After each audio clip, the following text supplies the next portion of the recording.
Mental Health Commission. It is essential in the current environment that HICWA sets minimum standards to safeguard all patients or clients with intellectual disability. We have recently seen, and this refers to Ors Tract and Mayo, clients who have traditionally enjoyed open accommodation being locked up for no other reason because the open units have been closed and because of cutbacks.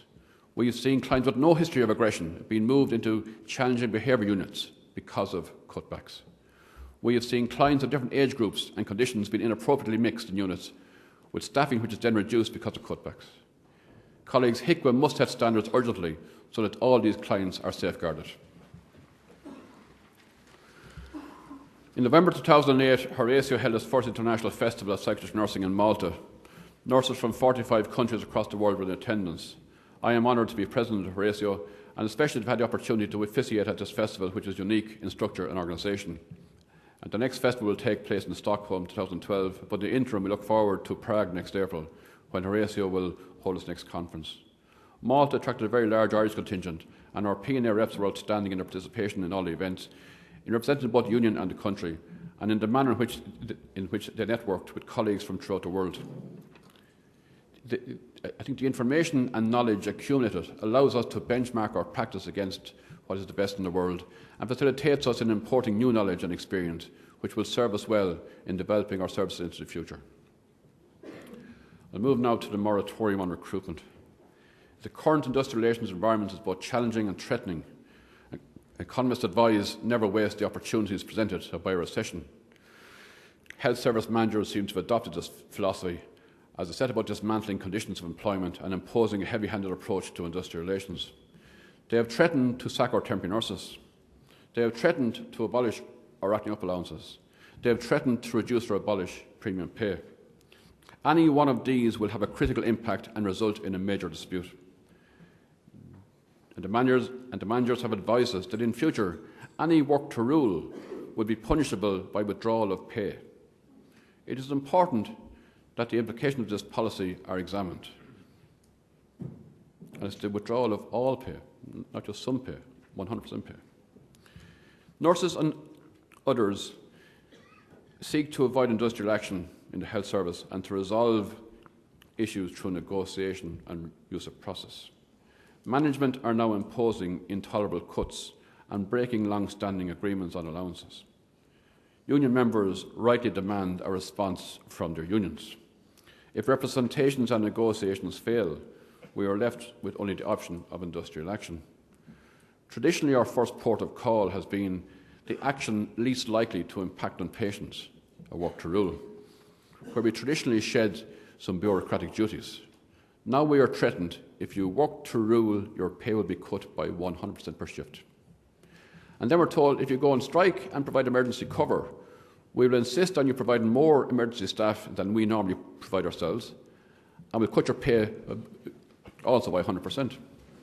So that tells me the employers are now insisting that only one form of industrial action is acceptable to them, all-out strike.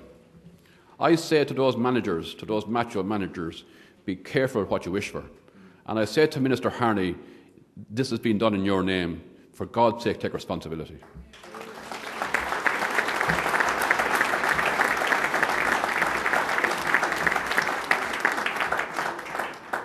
Colleagues, I believe we are facing into a period of strife never before seen in the health service. I cannot believe those who have ordered the latest draft policy on recruitment and acting up have any idea of the impact of their actions. In one Cork service, it would effectively abolish all staff nurse posts in St Michael's acute unit in the Mercy Hospital and abolish half the posts in the intensive care unit in psychiatry. In many areas, their own local managers shrugged their shoulders in frustration and declared that the service cannot survive these policies. Our services have always been referred to as the Cinderella services. If current cuts and trends continue, we will surely see Cinderella in a whole new light. At least she had a place to live. She had clothes to wear and food to eat. The mentally ill and intellectually disabled will move from poor services to no services. Our minister will wash her hands of any responsibility. She's had more hand washings than Lady Macbeth. She will blame the HSE. The HSE will quote statistics and twist facts. Meanwhile, patients will die, Many more mentally ill will end up in prison, families will carry an impossible burden, and nurses will lose their jobs. Colleagues, where we are now is a very sad place. Our citizens will pay a very heavy price for the failure of government. I ask you now, colleagues, to stand with me in 1 minute's silence to mark the death of decency and morality in the provision of healthcare in Ireland. Thank you.